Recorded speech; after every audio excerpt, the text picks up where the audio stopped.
Thank you very much, Professor Nigel, for this very nice and fruitful presentations.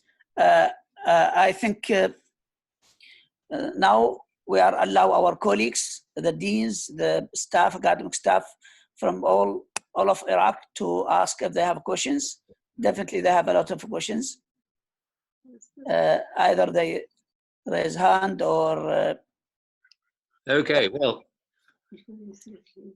I can only see a few. We've lost a few participants. We're now down to 85. No, actually, no, we're at 192. I beg your pardon. My goodness, we've gained participants. Thank you very much for listening. You're wonderful. So, Mohammed, would you like to moderate the discussion? Can you hear me? Anyone, if he can ask either in the... there is a chat. I can. Okay, I've got the chat. Okay, my goodness. Let's have a little look. Go down. Professor Nigel, can I ask you until there is a questions? Yeah. So you suggest that there should be separate assessment for the knowledge, and for the skills, and for the professionalism. And students have to pass all them independently. That what you mean? You mean? Yes, I think if we go back to professionalism, I think what we're all trying to do, wherever we are in the world, is to produce doctors who have certain professional standards and behave in certain ways. And clearly they put patients at the forefront of everything they do. And that's exactly what clinicians have been doing in Iraq with COVID-19. They've been behaving selflessly, very generously, very bravely. Now, there are ways of assessing professional behaviors longitudinally throughout the entirety of a curriculum. And if a person hasn't got the right professional behaviors, say, for example, they don't turn up, they don't participate, they don't submit work on time, they're rude, they're arrogant, they cheat, yes. They do things that you don't want. And there are many, many things that you don't want students to do, and there are many things you do want them to do in terms of their behaviors. And many medical colleges and schools throughout the world now say, well, the first time a student does something not completely right, they'll be seen by the director of studies for the year.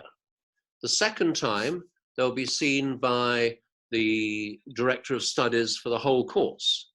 The third time, they'll be seen by the director of studies for the whole course and told that they are liable to be taken to a fitness to practice committee, which they will review what the student has done and decide whether or not the student can continue as a medical student. In other words, it's quite separate from testing knowledge, and it's quite separate from testing skills. If a student does not behave as you would want them to behave in the future as a doctor, they're not going to be perfect. We're all imperfect people. We have to make allowances. But if they show repeated abnormal adverse behaviors, then the question is, should they become a doctor? And the answer must be no. So what many medical colleges now do say, okay, you may be the cleverest person in the world, but actually medicine is not the thing for you. Professor Nigel, sorry to interrupt, there's a lot of raised hand and a lot of questions in the chat. So Dr. Nazar Haddad, if you have Nazar, questions. Good evening.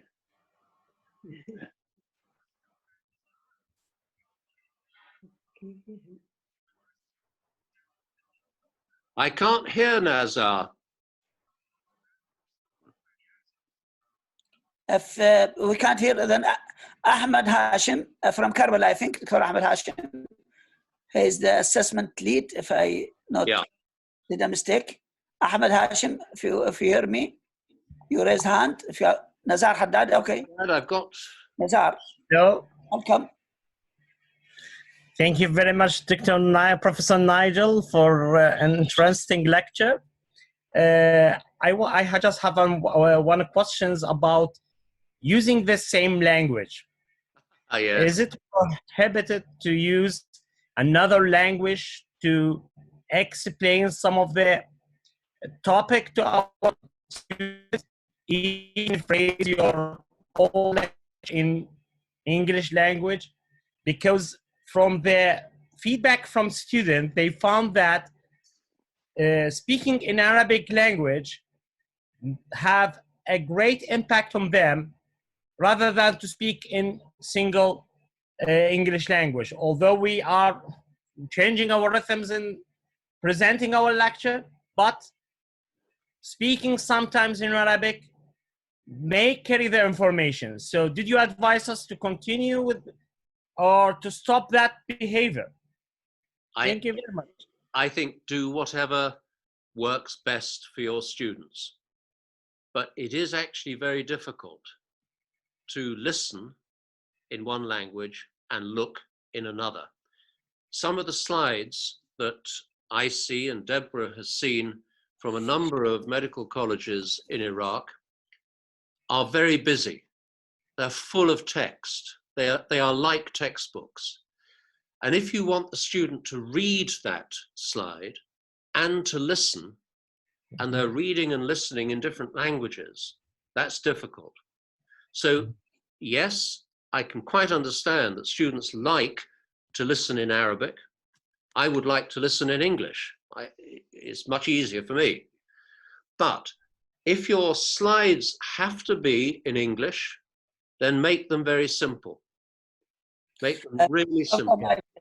Professor Najil, I can ask Professor Yusra to ask. Yusra Mahmoud. Assalamu alaikum. Alaikum salam. How lovely to hear you. Hello, Nigel. Hello, Deborah. How do you do? Yusra. Yeah. Thank you for your nice presentation. Nice to meet you online. Well, it's good to see you. Yeah, thank you. My question is about the quality of the online teaching. I think it is first of all we have to check the quality of the teacher and the ability to present his lecture and information online, and to assess his ability before we assess the student ability to acquire this information and knowledge, isn't it? Because it is a new experience for us. Yeah, it is for everyone. It is, yes, for everyone. And it is an emergency situation. We all start online teaching as an emergency, so the quality is not not to the level. Well, it may be that there are some relatively easy ways to help with this. Within each college, it may be a good idea that there's a small group of people who become real experts in online delivery. And they work with everybody else in the faculty to try and make sure that the quality of what they're delivering is as good as it can be. So in other words, no one delivers their lectures online without having discussed it within this group. It'll take time. You won't get it fixed right straight away. But there's no doubt that when people start discussing their online teaching with other people, they start changing it enormously. And this has a good effect for the students because a lot of stuff gets taken out of slides and of teaching. And if you then have another principle, which is, why should a lecture last for an hour? And some students tell us that their lectures last for 2 hours. And only last week, we saw a comment from one student in Iraq saying, it would be wonderful if we could have lectures that lasted less than 2 hours. After 2 hours, I'd be dead, absolutely dead. So why not try and create groups within each college that will help the college staff and students develop their skills, and get some students involved too in these groups. The students are actually very savvy. They know how to work the technology. They don't necessarily know how to learn. Professor Nigel, we have to take another. Ahmed Hashim, are you available? Ahmed Hashim, Dr. Ahmed, are you available? If not, هاي دكتور حسين دكتور محمد. يلا تفضل. الو السلام عليكم. عليكم السلام ورحمة الله. تفضلوا. رمضان كريم عليكم دكتور محمد عزيزي، دكتور محمد سعيد، انا اخوك دكتور حسين جاسم، الله يحفظكم. شكرا، اهلا وسهلا. On behalf, yes. thank you very much. On behalf all my colleague, University of Kufa, and my brother, Prof. Muhammad Saeed, to express my thankful for this presentation and sharing with us today for our guest professor and this presentation about the best teaching practice in online learning platforms.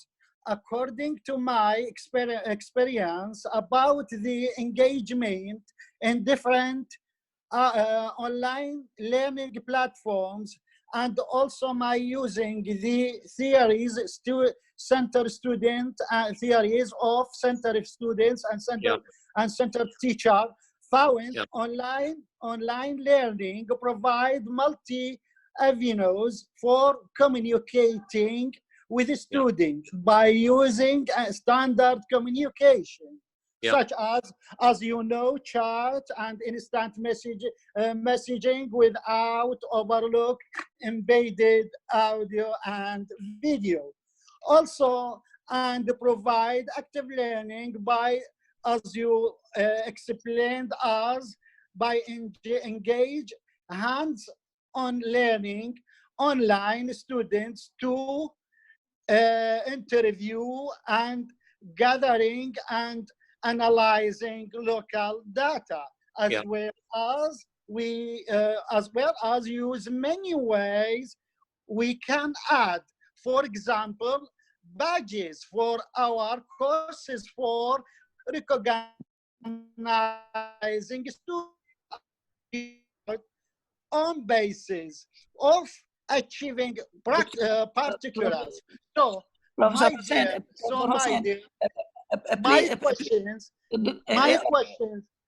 questions, how can we enhancement our courses accessibility for all by minor steps? Thank you very much. Thank you very much. Professor Nigel. Thank you. So I've got the question right. That came right at the end. You want to know how to increase the accessibility, and then I'm afraid the line broke up. Accessibility by minor steps. By how can we progress or enhancement our courses accessibility for all by minor steps? Okay. Well, one thing that needs to happen, and clearly you have done a lot of reading and you have tried to become an expert in this area because you're using the language in a way that gives us clues that you've done some reading. We need a lot of people like you who understand the methods that are used in online teaching. We then need to share that knowledge across colleges in Iraq. And whilst I said that, yes, it would be great to have groups within each college, you may want to create, and Yusra may help here, you may want to create a national body that drives the development of online learning. Because within universities and within medical colleges, but not just medical colleges, across everywhere in universities, there's going to have to be the development of online learning. One of the things that you're going to have to develop is how do you attract people? How do you keep people participating? And one of the things that we highlighted in our talk was that you've got to have really good engagement by the staff. Those countries in the world that have what are known as open universities, which are universities that deliver all of their teaching online, they know that the most important thing they have is the connectivity with their students. They've got to have good connection and good collaboration. So listen to your students, talk amongst yourselves, develop your expertise. You can do it. You really can. But you should set yourself a time scale of probably about 3 months from now that you develop national strategies and university strategies. You've got to invest a lot of time and effort and money into doing this. This is so important because the rest of the world is doing this now. I hope that answers some of your questions. Sorry, can we... Thank you, Okay, thank you, Prof. Thank you, Professor Hussein. Thank you. Thank you, Prof. Can I Ahmed talk Hashim- now? Can I talk now? Yes, Yes. yes. Yeah, thank you very much, Prof. Dr. Hussein Jassim Muhammad, Faculty of Science, University of Kufa. Thank you very much. Okay. Hi, Nigel, and hi, Deborah. It has been a long time. We met in Karbala. We But did. there- Lovely to see you. Yes. Well, I How are can't see you. The screen. Yes, I'm not. Yes. Okay. So I thank you for this very nice presentation with many brilliant ideas, and I think it will help us a lot. I have 2 questions, Thank you. just to be concise. First question, we have a problem here, as you said. We don't have a stable internet connections, and we have many students, they cannot attend, all the students cannot attend at the same time an online session or online lecture. Yeah. So we are doing something else. We are recording our lectures and sending the lectures to the students. My question is that, do your rules or your recommendation for the online sessions apply to recorded lectures? And what can we do to have to compensate these students for the loss of interactivity through the online lectures? This is a serious problem and affects a lot of universities, I think. I'm sure the problem you've highlighted is one that every university in Iraq has, and there is no solution unless you have it at the highest level within government. There has to be an understanding that the world in Iraq needs very fast, very stable, very reliable internet, because that's the way the world functions now.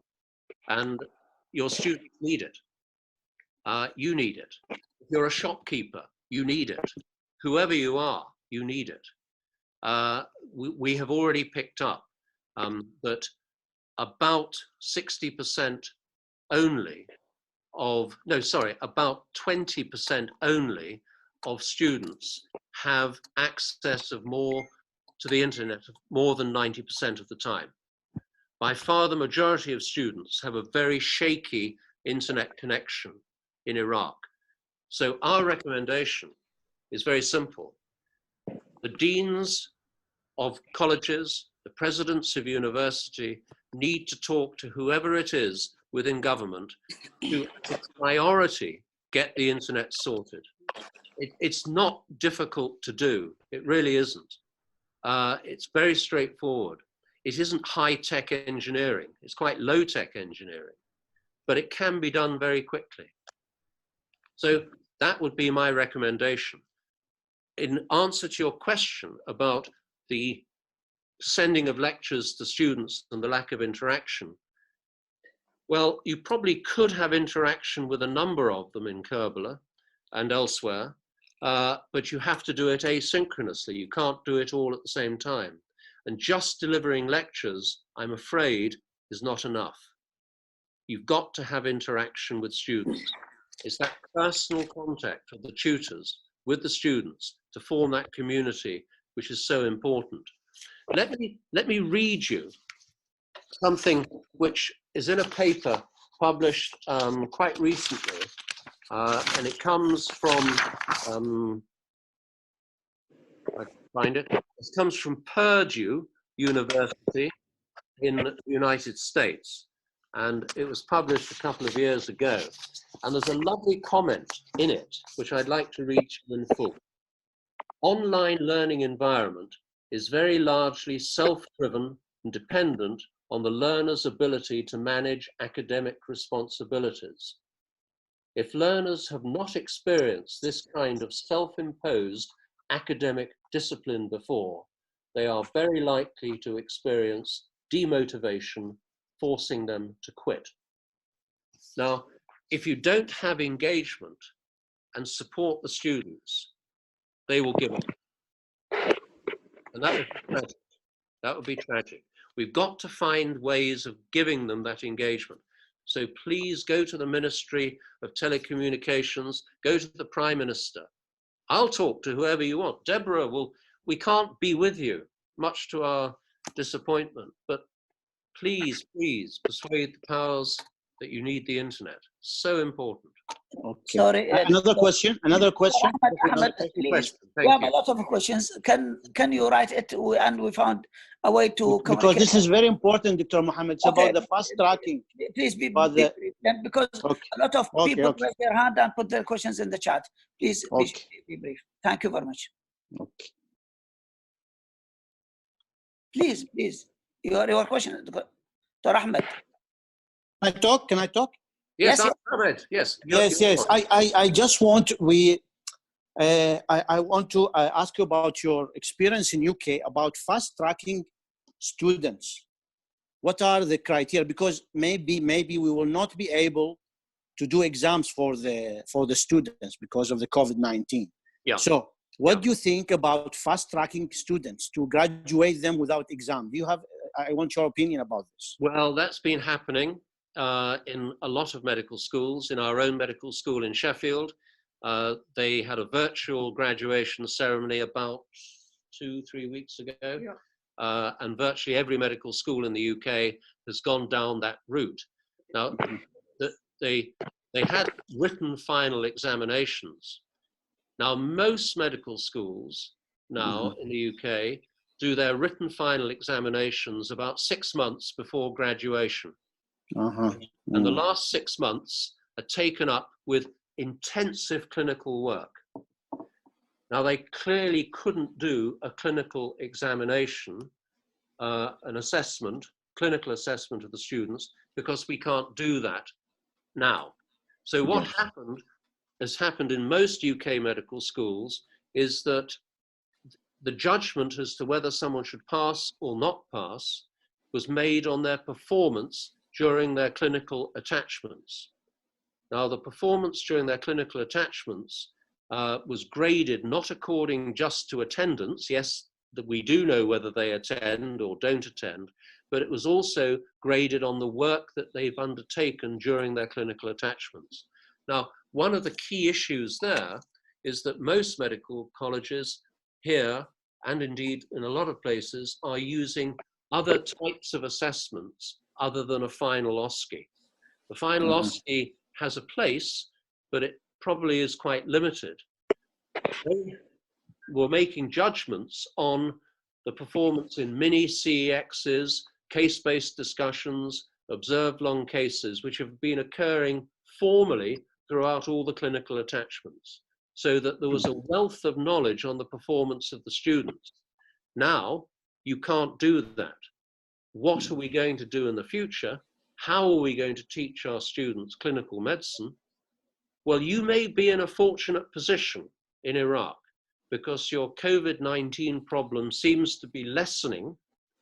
If it does lessen, and if you can get your students back to clinical learning, and remember, they're young people, so they're not going to be affected much by COVID, even if they got it. And provided they knew the risks, and provided they actually knew what they could be doing with patients, there's no reason, perhaps, with certain careful strictures, why they couldn't be seeing patients. Now, I don't know how quickly you can get them back, but if you've got them back, you've still got the problem. Next year, are you going to run a clinical examination as a finals? And I think that one thing you might think of doing is starting to assess your students formally in things like mini CEXs, observed long cases, case-based discussion, so that direct observation of clinical procedures, as Deb has just said. And then you will have the information that you need to make a judgment as to whether or not they're ready to become a doctor. Now, this is all very complex. And what I would suggest is that after this meeting, we try to put together a series of questions, and maybe Yusra you could coordinate these. I don't know whether that would be possible. Get all the questions together and then develop a national approach to what it is that you can do. We'll give you every bit of help we can, but there are ways through this problem. Okay, thank you very much. Thank you very much. Lovely hearing you, Ahmed. Okay, thank you very much. And I was just going to say that there will be millions of questions that will come out of this discussion tonight, and that's exactly what we had hoped. So please write them all down. Let's start looking at the questions, let's start looking at the problems, and let's try and find some solutions. And let's give ourselves 1 month to do that. Form a group within Iraq that can help drive this forward.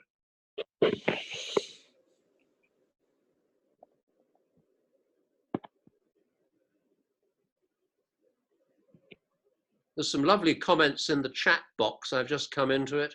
So thank you very much to all of you. There's loads and loads of comments.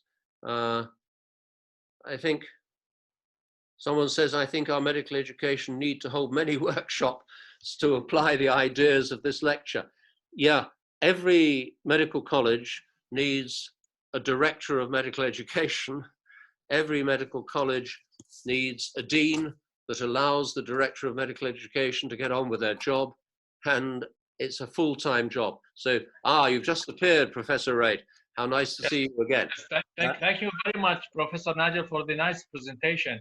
I have a comment and a question for you. I'm very impressed by the not to have a mark on attendance, and this can change the situation of students. But there's a problem when we have a full mark on the final examination and there is no intercourse assessment, or there is no a tracking or marking system for a student. This issue in our implement of our curriculum make the student to have their own way to learn or study. They will not. They think that it is not necessary to follow the college schedule. So each student now have his own schedule to study. So what do you think about using intercourse marking system to make them more engaged? And we consult some of the experts in medical education from Dundee, and they agreed about it. And they, Professor Trevor Gibbs, the head of AMI, he told me that many people now traveling down to have intercourse assessment marking system, and it is not wrong to put 20 mark from the 100 mark to do an intercourse assessment. And he suggests to use 360 assessment, or to use the place-based assessment to have a mark. It is not necessary to have a 20 mark on attendance, but it is important to put some mark on the progress of a student. And we think, our faculties thought, and the students themselves thought, to do that is one important factor to make them more engaged in studying. Not necessarily during the online, even in the usual time of learning and teaching. What do you think about this? Well, I know Trevor Gibbs very well. We've known each other for, I don't know, 20 years or so, and he's a very wise man. Yes. This is a real dilemma. It's a real issue. I think one has to be very careful about the way that you amalgamate marks. If you say that I'll give a mark for attendance or give some credit for attendance. No, not necessarily to the attendance. No, but maybe does your college have a rule for students that they have to attend? Do you tell your students that they have to attend teaching sessions, that they are not voluntary, they are compulsory?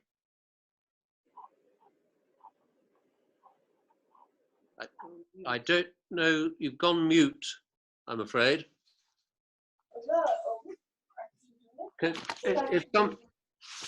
If Professor Raid can hear, that's great. But could someone tell us whether Yeah, or not we are hearing you. We are hearing you.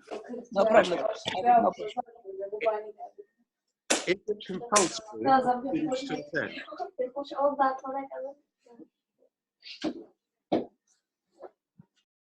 Is it compulsory for students to attend? Ah, my Sorry, goodness. I'm not. I disconnected. I'm live now. I'm back. Good. Is it compulsory for students to attend the teaching sessions in your college? Yes. So, In usual time. In usual time. Yes. okay. So it would be compulsory for students to attend online teaching as well. And there are ways of registering whether they're attending. Just let me for a moment say something about online attendance. A student can look as though they're attending, but they're not actually attending.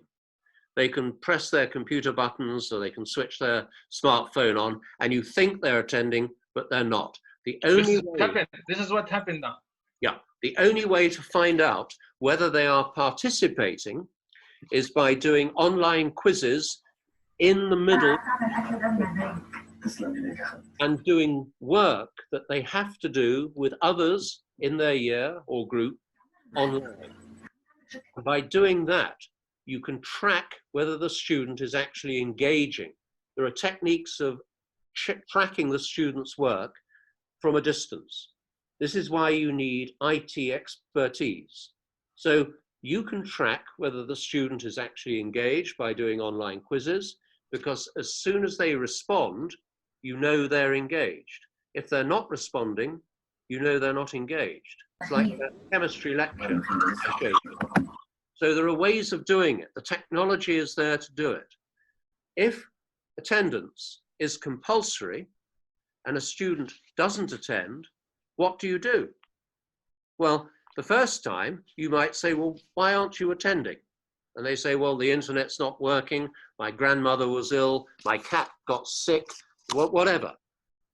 The second time you say, you're still not attending. What's the problem? Oh, the lectures are boring. The lectures may be boring. That's why we've tried to show you how to make lectures and teaching online exciting. The third time you might say, you're not fit to become a doctor. Goodbye. Leave. Now, you can't do that in Iraq, Yes. but you need to be able to do it. Otherwise, you'll be graduating people who are not fit to practice medicine, regardless of how clever they are. You know that. Every dean knows that. And I can see a picture of Ali Al-Daba that's just come up from Bill, and he knows that because he's told me that. So that really, you've got to do something about it. Hello, Ali.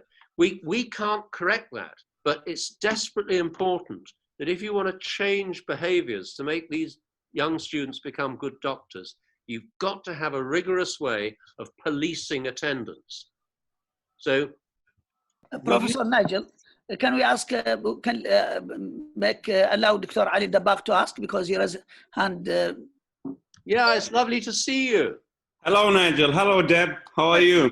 Greetings. Very well. And of course, good evening to everyone. This is absolutely wonderful to see you all. Thank you. Thank you. Well, my question was, we've been using Zoom for the last 3-4 weeks, and we had some, of course, issues with it, with the students, and on an incident on online hacking dear, and some, and some offensive words and videos, stuff like this. And you said that at your university, we've tried to test several other platforms earlier, but we settled on Zoom because it was the most common, and some of our staff already knew about it and they knew how to work with it. So we started with Zoom. But this is for this year, and probably for next year we will try something else. So I was asking you what exactly you are using. Yeah. We use Blackboard Classroom, and we also use a lot of the Google stuff. We use, for meetings, we use Google Meet.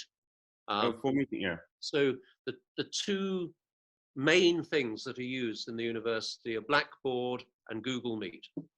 Yeah, we are using Moodle and of course now Zoom, but probably we have to rethink of it because of the issues that we have with it. Yeah, we're nervous about Zoom because not just because of what you've described, people breaking in and offensive stuff, but there's a lot of research material and data which is stored within university computers, which is highly confidential, highly important. And the last thing we want to do is to see that getting hacked. And that is an issue. And that's why the University of Sheffield has said, please don't use Zoom outgoing. If you wanted to contact us, as Mohammed has this evening, he can Zoom into us and we can connect, because that isn't actually going through our university. Yeah. Please, may I ask Dr. Ghassan if he's still available? Dr. Ghassan Qazwini من المستنصرية Medical College. He's not available.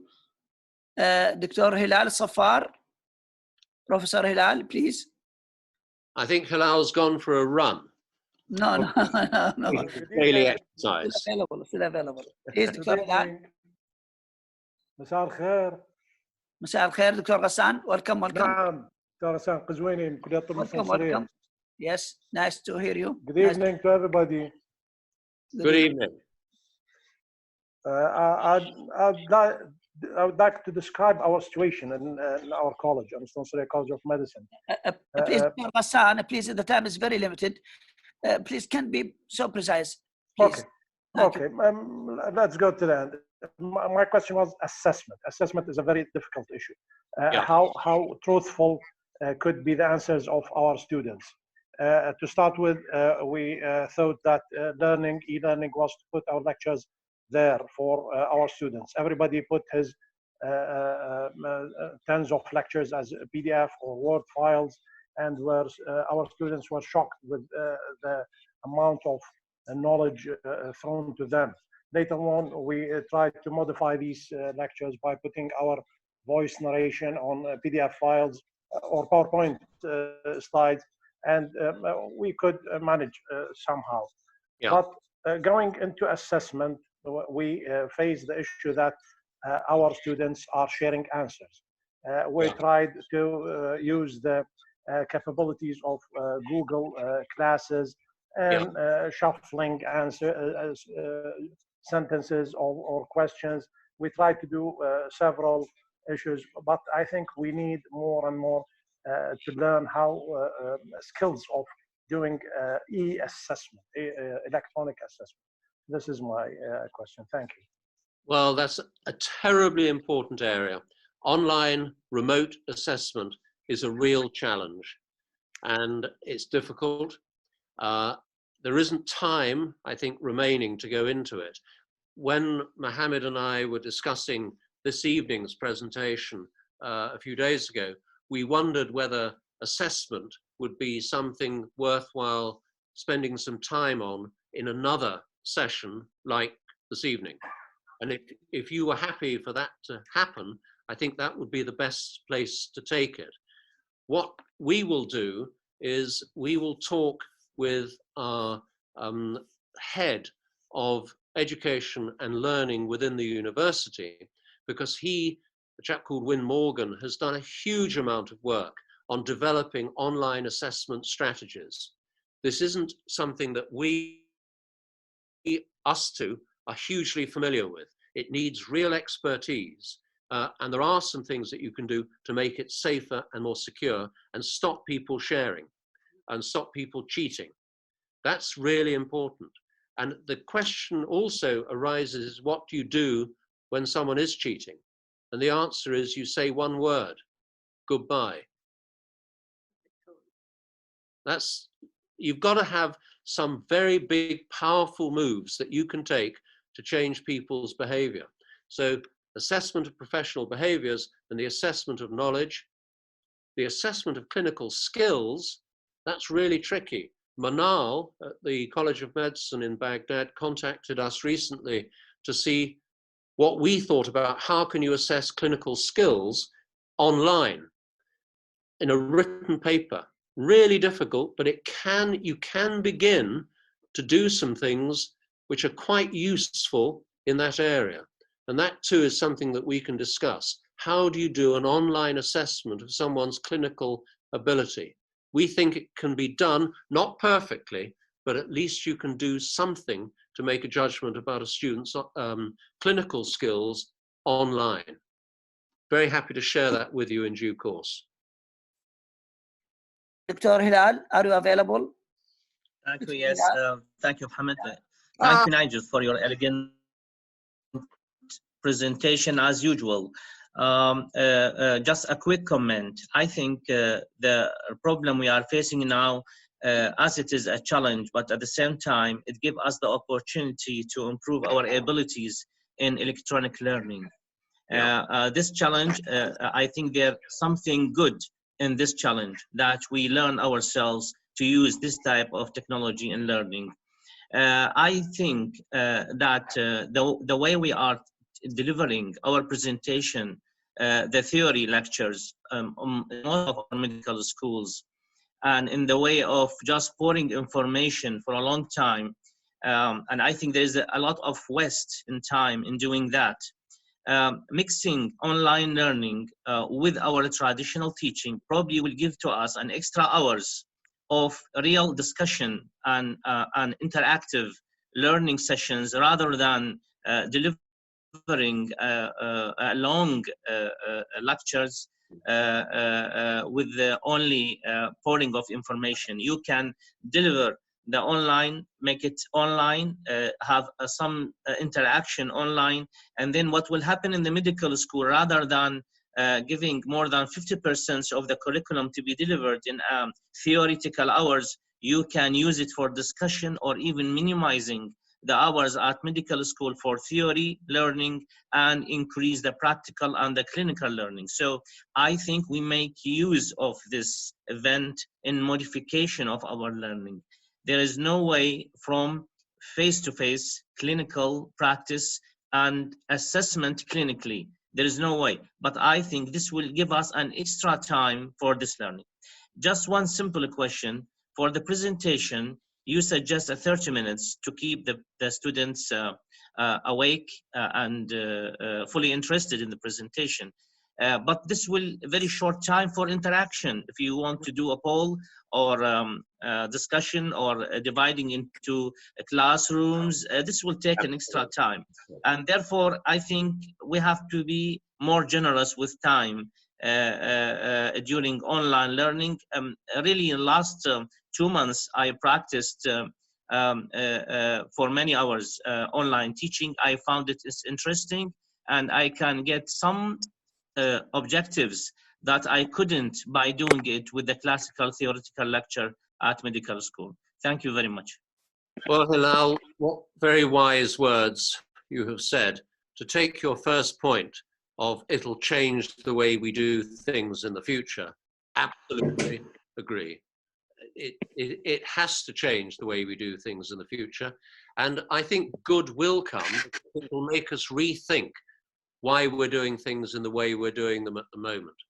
And freeing up time for extra clinical work, for discussions, for engagement, absolutely right.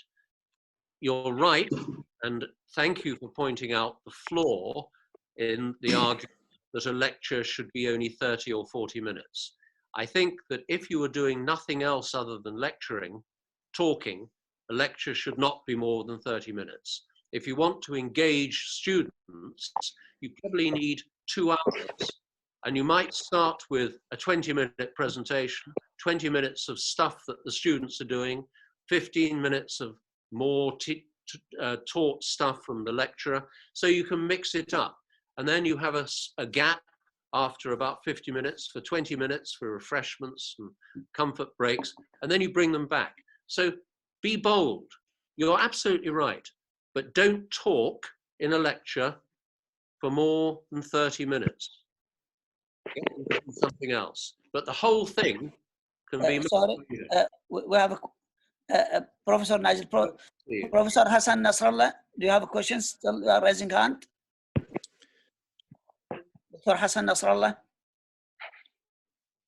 Dr. Mohammed, can I ask a question, please? والله اكو ضيوف ولا يعني نتشرف بسؤالك، بس اكو ضيوف دكتور حسن نصر الله ودكتور طالب ودكتور يعني من ضيوف من يعني تعرف ذول الضيوف يصيروا من خارج يعني.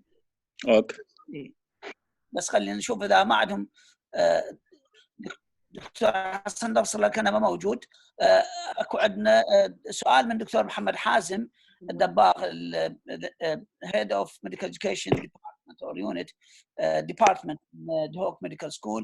He asking about how the formative assessment should be. This is the question for Professor Najib, please. I'm so sorry. Can you repeat that question? We didn't catch it all. The questions is from Head Department of Medical Education in Duhok Medical School. He asked about how frequent should be the formative assessment. Should be the formative assessment? Yes. Well, a formal formative assessment, you're actually assessing your students all the time. So there you are, delivering an online lecture. And what you could do is actually address a student by name and ask them what they think about something. So that is a formative assessment. You're trying to drive their understanding and learning. You're also making sure that they're there. And that's another technique you can use. But if you have formative assessments as part of every lecture, so that everything you teach, there may be a little quiz, that's a formative assessment.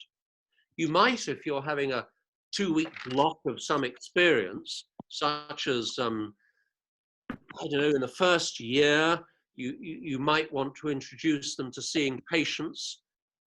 How about that? That would be interesting. Communication skills. And at the end of a 2-week period, you could actually have a formative assessment on communication. There's no right and wrong. There are no rules. Every lecture that we used to give, every seminar that we used to give, we would be questioning the students all the time. It's a very Socratic approach.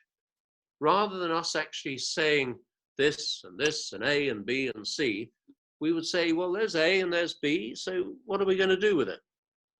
You're assessing the student's ability to think, to take on information all the time. So there's no right and wrong. The personal academic tutors, which you have in many of the colleges in Iraq, they are perfectly positioned to help in that regard. So there isn't a template. There's not a rule book that tells you exactly how to do it. I only wish we could be with you in Iraq.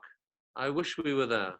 Inshallah, in the next future. So perhaps Dr. Talib Kadham. This assessment is something that we can Professor devote. Talib Kadham in Diyala, if you are still available, you raise your hand.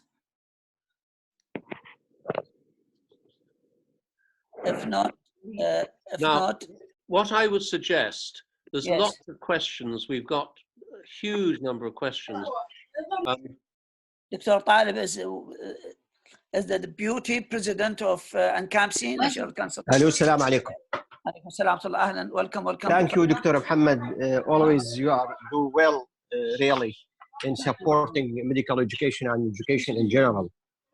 Thank you, Mr. Naibel, for your nice presentation, really. Our pleasure, our pleasure. Now, I hope next, with collaboration with you and Dr. Mohammed, to do another lecture for how to assessing and examination by AL. That is one. Second, now I think all of the world cannot decide what they will do next in the environment of COVID-19. Yeah. So, but I suppose that in your country there is something was decided and planned how we will going to finish and end our academic year. Whether it is the COVID-19 will continue or the COVID-19 will end by the next month, for example. Thank you very much. Thank you very much.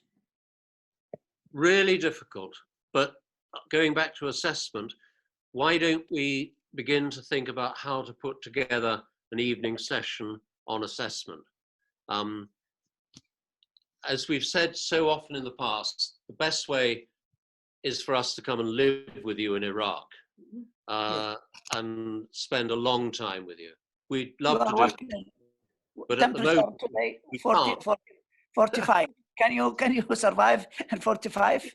45. Oh, yeah. Look, we work in Oman. In Muscat in Oman, it gets over 50 on a regular basis, so we're used to it. But why don't we put together, or try to put together, all the questions that haven't been asked and haven't been answered this evening, and then make plans to have another session which will be about assessment. And the third issue is the really difficult one, and that is, how do students get clinical experience? And what we have discussed, Mohammed, about having telemedicine and also developing an app, a book for clinical cases, that will get the clinical engagement of students. It'll get their enthusiasm up, and they will be seen to be contributing to the welfare of the country, which is so important. So lots of things to do, lots of things to think about. But I think you're probably all very tired, and we want to wish you a very happy end to Ramadan tomorrow. And we wish you a very happy Eid, and we send you our very warmest wishes. And thank you for letting us be with you tonight. Thanks for our big teachers, Professor Nigel and Professor Debran Bax, for this nice presentation. And I hope, thanks for the participant from all over the Iraq, from Kurdistan, from the yes, here. A big round of applause. But please tell your Minister of Health and your Minister of Higher Education about this evening, because it shows such commitment and enthusiasm on your part to make things work better. But please put some money into developing the internet. That's so important, because everything will fail unless you have a reliable, fast, safe internet. Thank you very much. Also, I feel very sorry for Professor Hassan Ajina for not having the time to ask his questions. And inshallah, I can write the questions. I sent him to Professor Nigel. I can communicate both of you. Inshallah, sorry for all those people who raised their hand and they put their questions and there's no chance for them and there's no time for Professor Nigel to answer them. Thank you a lot. Thank for Professor Wright, the Dean of Kufa Medical School, all the university. A special thanks for Dr. Falah Adnana, who is behind the camera. He's working all these and all these activities. Professor Falah Adnana. Thanks a lot. Thanks for everyone. And I can say bye-bye. Bye-bye to you all. And thank you very much. Thank you very much, Professor Nigel. Thank you very much for everybody. Well, it's a pleasure. Nice evening. Thank you. Lovely evening.